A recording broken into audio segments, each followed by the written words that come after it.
Now we're ready to join our front side to the other 3 walls. So this is building 1. I'll just get out the other 3 walls. And we'll put it right side down on the craft mat. And building 1 is square, so it doesn't matter what order the sides go in. Just use a line on your craft mat to make sure everything is straight, and just butt them up one against the other. When it's straight, remove the score tape backing and attach each side to each other. But don't make it 3-dimensional yet. You'll just have a flat unit with a tab hanging off to the left. And that will be the same for building 2. Is also a square. There was no niche in it. I'll just put these 4 units together in a row.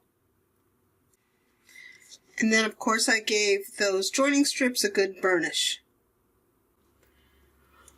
All of the other buildings are rectangular, and when we put them out on our craft mat, we will put a narrow side at the right end. But building 3 has a hole in one of its narrow sides and no hole in the other side.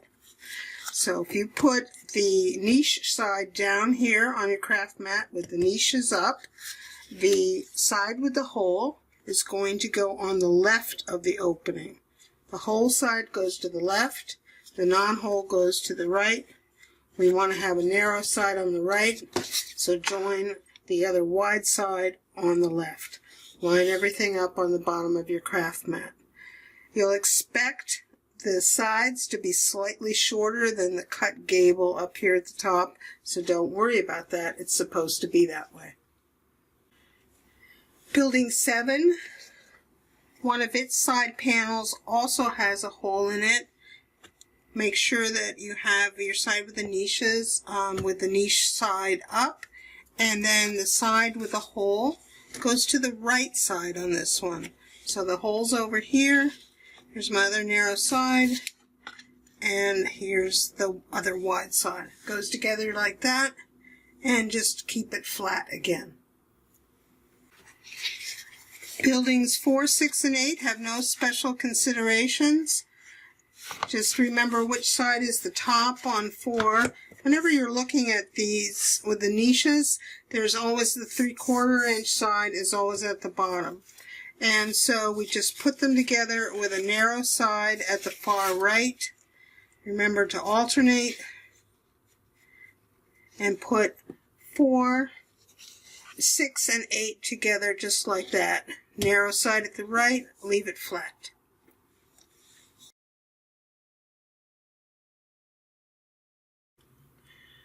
When we put these buildings together, we will eventually join this last strip here, and then we will inset a top piece and a base piece. And in order for those to have something that we can rest them on, we're going to add what I like to call ledger strips. And these are the 1/4 inch strips that are prepped with score tape on the back.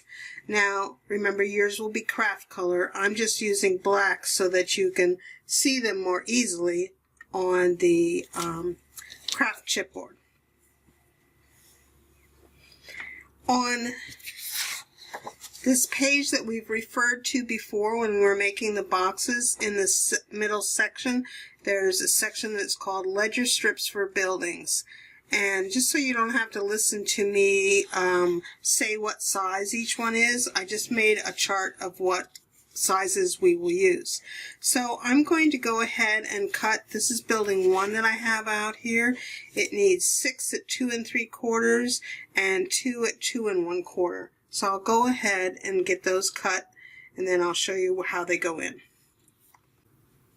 And this is a step where super accuracy is not important. You get them as close as possible. I just put it on my craft mat and make, tick marks for the sizes I need, and then I just cut them off with a scissor. Now, I don't generally write the size on them, and if you're watching this on a larger monitor or screen, I just thought that would be helpful for you. So the two short ones. There's always short ones that are called ends. And ends go on this last piece of wall. And the reason they're shorter is because when we bring this joining strip around, we need to have a flat place over here to join it to. So when we install them, they will stay away from this end down here. This is 3/8 of an inch wide, so try to leave 3/8 inch clear over here. So installation.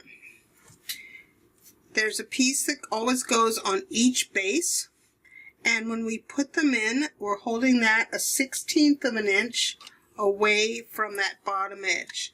Now, if you're not very good at judging that, you can either use your ruler and make a line, or you can use a spare piece of chipboard and put that here, and then butt the strip up against it.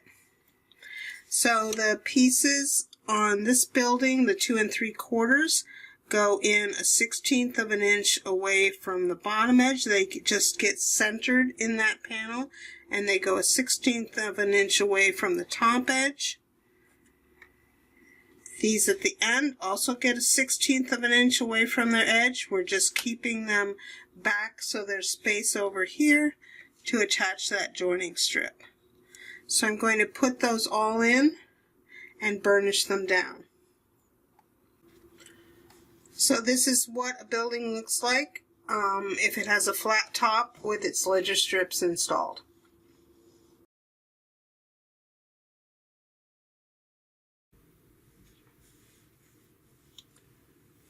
This is building 3, and on our chart it says we have for the base wide, we have 2 at 3 3/4, which I've installed here. And for the base top and narrow, there are 2 at 1 1/4. I've only put the bottom one in here because I'm going to show you something special on the top one. And for the base top and end, I put the base one in here, the 1 inch one, and of course I've held these back a 1/16 of an inch from the edge. Now up here at the top, I think you can see I've installed 4 along the ridge line. Those are the top ridges. Just turn this around. Just hold these back a 1/16 of an inch from the top edge, otherwise they go in just like any other piece.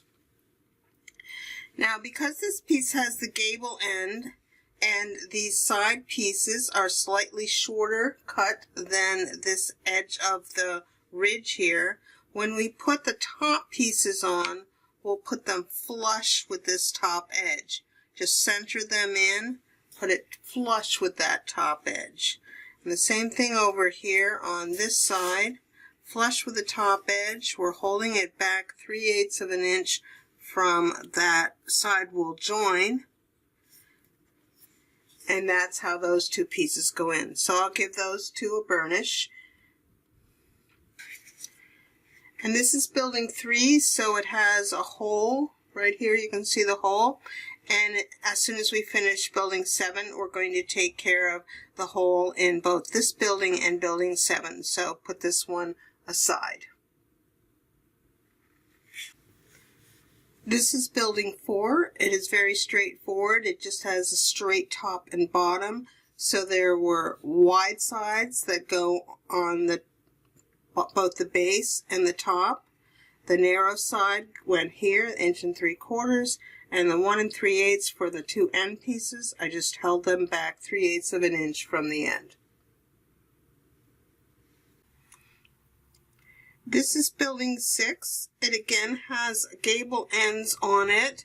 I've installed the ridge pieces up here, and then when I put the 2 top pieces in on these 2 sides, I will put them exactly even with that top edge. This one, of course, gets held back 3/8 of an inch from this side. For building 7 and building 8, we put our ledger strips in the same way. First, we start by putting all the base ones in using the measurements that are over here in our chart. And then I'm going to turn it on its side. And you may already have a line that is at the base of the gables, but if you don't, we'll just add one in. Just connect the bottom points of the gables and draw a line. Now remember, this will be slightly above where the edge of the side is.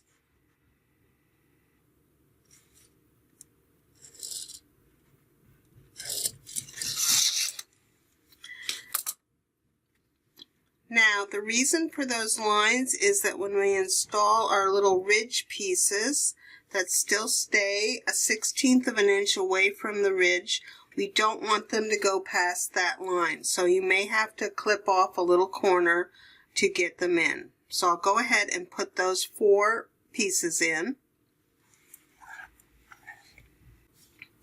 So you can see I have my 4 pieces in, and I did have to clip a couple little corners here to make that work. Now I'm ready to install the pieces that go along the top here. Now, unlike other buildings that had the gable where we put them right even with the top, these are going to go a 1/16 of an inch below. There's an extra top support piece that comes in here to keep these long, narrow buildings more square. So these 2 pieces just go in with that 1/16 of an inch gap. And then, of course, you'll give everything a good burnish. And building 7 has the hole here, so we will do something about that in just a minute. This is my building 8. Notice again up here, just like for building 7, I held these back a 1/16 of an inch from the edge, and my little piece on the ridge line does not go, they do not go below the line I drew across.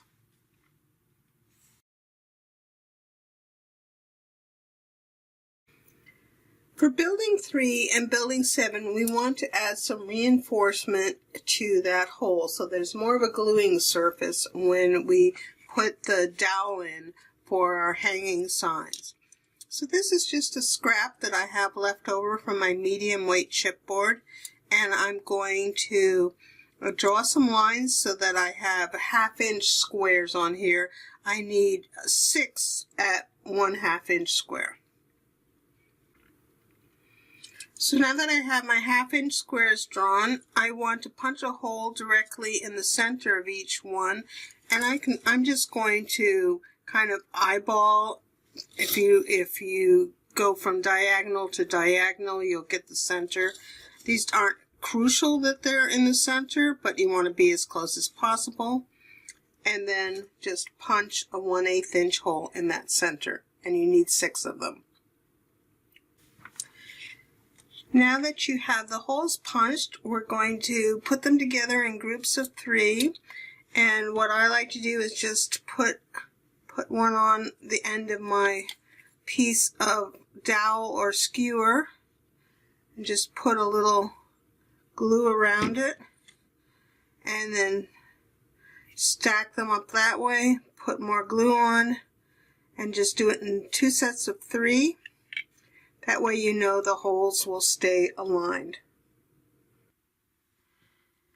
Once the little supports are dry, get either building 3 or 7, put your skewer in from the outside, flip it around to the inside, and just put a little glue around that area. And then you can slip one of the supports on top of the skewer. And just kind of make sure the skewer is, I've stood the building up here, and make sure the skewer is sticking out straight and not going up or down in this orientation. You can see mine's a little bit up at this point. So get that aligned properly and then hold it in place till that glue has a chance to grab. And then I just put a clothespin on it to hold it for a few minutes. And then I can repeat that process for building 7. 7 will have to go in here at a little bit of an angle so it can fit underneath those ledger strips.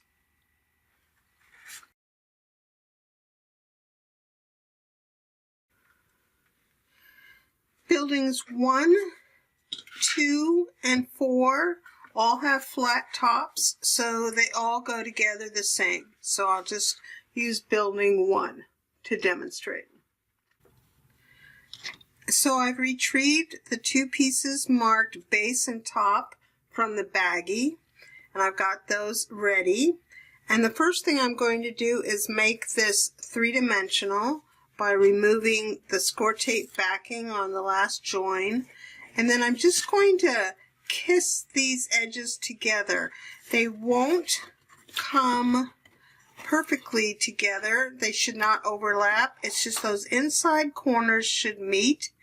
And I like to stand it up and then put some pressure on the top part of that join and then flip it over and make sure that I have those bottom corners where I want. Push those 2 together and then burnish that join. Now I've also got some rubber bands here, so I can use those for clamping. And I'll start by putting the base in. I'm going to run glue along the tops of the ledger strips. I'm even going to put some glue over here. This is where we didn't continue the ledger strip, so we would have room for the joining strip. But I'll put some glue there as well. So now that I have my glue, I can take one of my base top pieces and slip that in. Now you want to have a tight join on all 4 sides, because that is what will make sure that your building will stay square. And it's very important in this project that the buildings stay nice and square, so that when they all join together, you'll have a nice assembly. So I just kind of hold it, and then I get rubber band out and put a rubber band on there.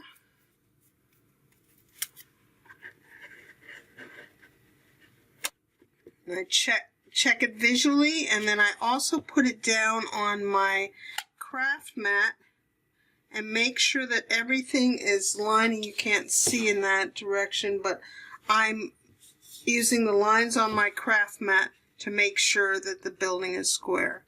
And then I'll also just go ahead and repeat that process on the top. All these square buildings just have a top and a base that goes right in on the ledger strips. Because we recessed those ledger strips down a 1/16 of an inch and the chipboard is a 1/16 of an inch thick, we should have a nice flat surface on both sides here. Again, with the base, I'm making sure to put some pressure on so that the entire side is staying nice and square up, no gaps with that top piece as well. That ensures it stays square. And again, I'll put rubber bands around that. Check for gaps, turn it over, put it on gridded lines on your mat, and make sure everything is nice and square. And then you can allow that to dry. And I'll repeat that process for building 2 and building 4, which also have flat tops. Oh, one special thing about building 2, since it doesn't have any niche protruding, you can fold one side down. I've got the score tape backing removed here, and then I can fold the other side in so that I make a butt join here, and I'm just making sure that my ends are aligned before I press that down. But you can do that only for building 2 because it doesn't have a niche. This is building 3, and I'll start out by joining the sides again and then running a bead of glue along the ledger strips and the base and putting the base in. Now for building 3, obviously there's no flat piece here because the niche has a gable in it as well. We have 2 roof support pieces. We'll run a bead of glue along the ledger strips on the ridge line, and then just along the top here on the sides. I'll do one at a time. And when you put these in, watch that this edge that's square here is staying square with the edge down here. It's going to kind of just rest right on top of that. Put that in. These should be flush. This should come right up kind of to the top here, but it should not pass the corner. Just kind of hold that. Once you get the other one in, you can put a rubber band on. But I just like to hold it for a few seconds and let that glue grab on. Then I'll just do a dry fit on the other side and make sure that this isn't too long up here. And it should just fit just really nicely together there. So I'll go ahead and put glue on the ledger strips here, and then on the top here, and on the ledger strip there, and put my second roof support in. And then to clamp that, I just put my rubber bands in kind of an X fashion, and before I set it aside to dry, I'll just double check on the top here that this is staying nice and square, and of course I already checked my base that it was square. So that is building number 3. Building number 6 goes together much like building number 3. I'll first join my sides with just the kissing edge, make sure that this bottom is even, and then I will put some glue on and put the base in. For building 6, the roof supports go in the same way, with glue along the ledger strips along this edge here. The only difference is they are not quite long enough to come up to that point on either side. So just make sure they look nice and square along this edge on either side, and then use an X bracing of rubber bands for that as well. Buildings 7 and 8 go together the same way. They each have 2 pieces that are marked as the base or top, and then 2 roof support pieces. We'll start out by joining the long side with a joining strip and then putting the base piece in. I have the base piece in, and now I'm going to put the top piece in. There are only ledger strips along the long sides here. There isn't a ledger strip along either of the narrow sides, but we'll just put glue at the same level as the ledger strip.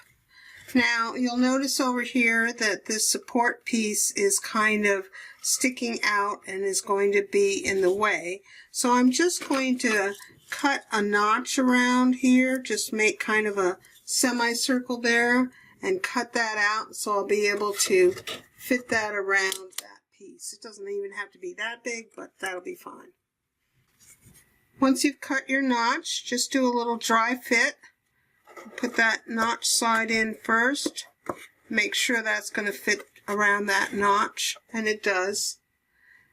And then we can run glue and put this piece in.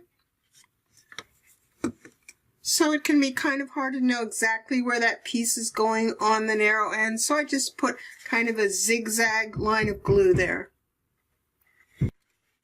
And then just give that a good squeeze so that these end sides stay together, and put a rubber band around that. And after we have our top piece in, we can run some glue along the ledger strips on each end of the gable and along the top here.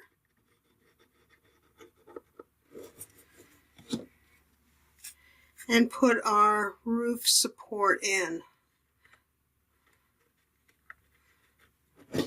Now it should not come past this front edge here.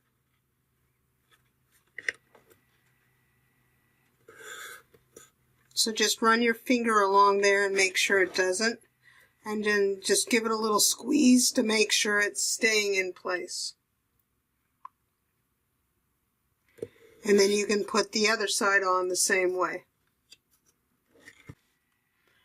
And sometimes you can convince rubber bands to stay in place with this X bracing. This is kind of a sharp angle and it's kind of short. So if they don't want to stay, just hold on with some pressure till you're sure your glue has grabbed. So as I mentioned at the beginning of building 7, building 8 goes together just the same as building 7. I'll make the side join, and then I'll put the base piece in, and then I can put the top piece in, and then I can put the 2 roof supports in. And again, this roof support piece should not come past this edge of this top edge of the side wall, so just run your finger along there and make sure that that is not an issue. And if you want to, you can run a bead of glue in between that seam as well.